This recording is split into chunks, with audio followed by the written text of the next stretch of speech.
আরে তোর মুখের এই অবস্থা করলো কে? বলছি সব বলছি, 2 মিনিট টাইম দে।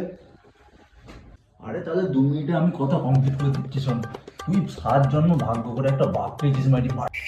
আরে তোর বাপ এত ফ্রেন্ডলি, প্রতিদিন আমাকে ফোন করে বলে কি তোরা কি কোনো নেশা ভাঙ করিস? আমি তো মুখের উপর বলেছি না আমরা কোনো নেশা ভাঙ করি না।